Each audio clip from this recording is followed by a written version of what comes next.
profesores y compañeros de clase. Mi nombre es Diego Castillo, pertenezco al grupo número 10 y hoy le venimos a hablar un poco sobre los siguientes temas: ecología y conservación, niveles de organización, de luz de energía, niveles tróficos, organización, autótrofo y heterótrofo, ambiente, hábitat, nicho ecológico, biocenosis, biotipo, ecosistema y agrosistema de conservación y ciclos bioquímicos.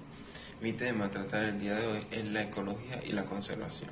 La ecología se ocupa del estudio científico de las interrelaciones entre los organismos y sus ambientes, y por tanto de los factores físicos y biológicos que incluyen en estas relaciones y son incluidas por ellas. Pero las relaciones entre los organismos y sus ambientes no son sino el resultado de la selección natural, de lo cual se desprende que todos los fenómenos ecológicos tienen una explicación evolutiva. La conservación. La conservación ecológica consiste en proteger y dar mantenimiento continuo a áreas naturales protegidas y parques urbanos, como son los ecológicos y ambientales, para preservar los recursos naturales como son la flora, la fauna, el suelo, el agua y la atmósfera, entre otros efectos de asegurar su existencia y mantener el equilibrio ecológico. Sin más que agregar, a continuación mi compañero.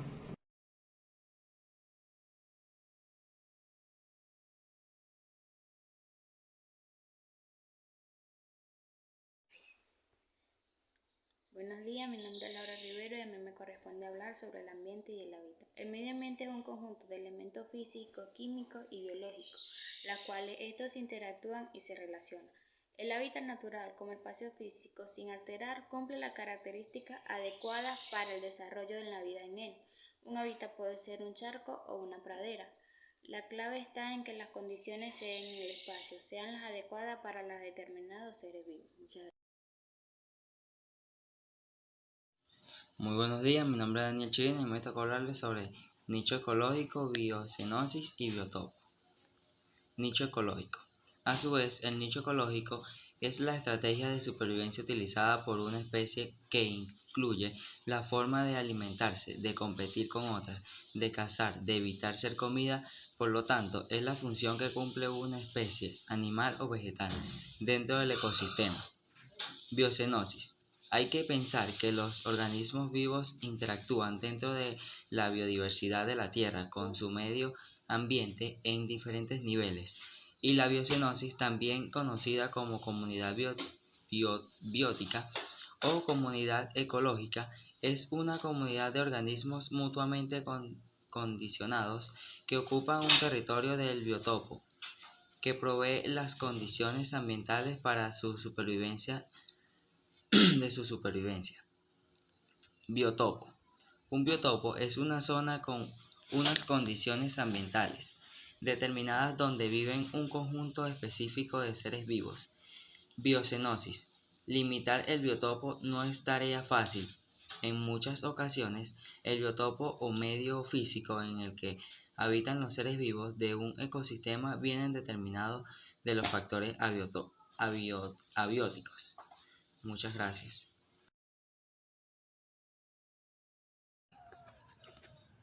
Buenos días, mi nombre es Gabriel Jiménez. Les voy a hablar sobre el ecosistema y el agroecosistema. El ecosistema agrícola o el agroecosistema reviste una gran importancia para la seguridad alimentaria del planeta, por cuanto ellos contienen los elementos necesarios: suelo, agua y biodiversidad, que son consustanciales a producción agropecuaria. Aunque la agricultura es una forma necesaria en el uso de las tierras, que se encuentra en oposición de los ecosistemas, debido a que las decisiones sobre las prácticas de manejo, uso del suelo, influyen de los procesos ecológicos y las interacciones del suelo, agua y plantas. El, el, eco- el ecosistema define una unidad básica de la naturaleza, compuesta por un conjunto de organismos, comunidad biótica, y en el ambiente no viviente cada uno influye las propiedades de otro y ambos necesarios para el mantenimiento de la vida para el mantenimiento de la vida tal como tenemos sobre la tierra. Los ecosistemas pueden clasificarse de una forma general. Por ejemplo, océanos, ríos, bosques, etcétera. Bien de forma específica, por lo que se puede considerar como un ecosistema. Puede ser una zona tan reducida como un charco de agua entre las piedras del mar, como el mar en sí. El ecosistema no tiene un límite exacto y no se. Buenos días, mi nombre es María Ofeli y les vengo a exponer acerca del último punto del equipo número 10, los ciclos biogeoquímicos. Estos son aquellos procesos de reciclaje de materia, tanto en la biosfera, la hidrosfera y en las distintas partes que componen la Tierra, y los elementos que la componen, como los elementos bióticos y los abióticos, y su relación. Estos ciclos biogeoquímicos son fundamentales para la vida, ya que esto influye en el agua, en el reciclaje de ciertos productos indispensables para la vida, como lo son el fósforo y el nitrógeno, y además del ciclo del carbono, ya que todos los compuestos biológicos o químicos los compone el carbono. Uno de los ciclos más importantes y de los primeros que hablaré será del ciclo hidrológico o del ciclo del agua. El agua es fundamental para la vida, tanto para los determinados procesos de otros ciclos como lo son el fósforo y el nitrógeno. El agua es fundamental para la vida, además de que cubre el 70% de la superficie terrestre.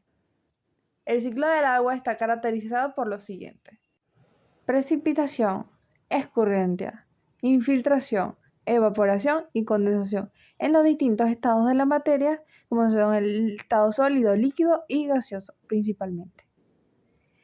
Puedo decir que en la parte de la escurriente hay veces que ocurren deslaves. Esto ocurre ya que en algunas zonas la sobrepoblación en cerros y la impermeabilización de la corteza terrestre origina que el agua no tenga espacio para infiltrarse y que como no hay forraje o follaje o nada de eso, ocurre que el agua pasa directamente y se lleva todos los trozos o toda la parte superficial del manto.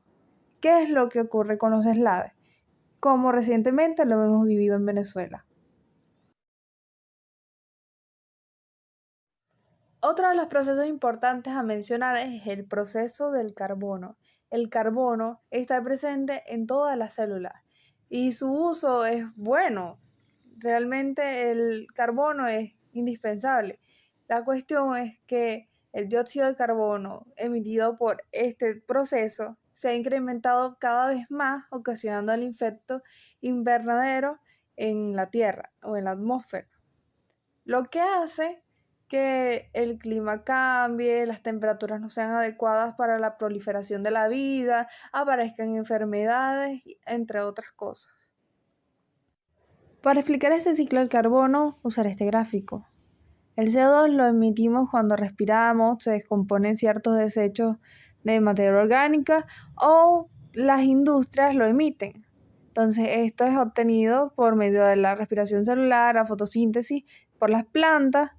Luego esto lo transforma en comida para ciertos animales o las personas. Esto se descompone, se convierte en roca sedimentaria y luego las industrias aprovechan ese recurso no renovable para emitir otra vez el carbono.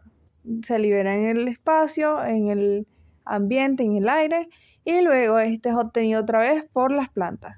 Cuando no existe un equilibrio entre la cantidad de árboles que puedan obtener, o mejor dicho, también las algas marinas, que puedan realizar una conversión a oxígeno, el espacio, el aire se sobresatura de este CO2, lo que ocasiona lo que hablamos del cambio climático, el efecto invernadero y todos los otros cambios que acarrean el exceso del dióxido de carbono en la atmósfera.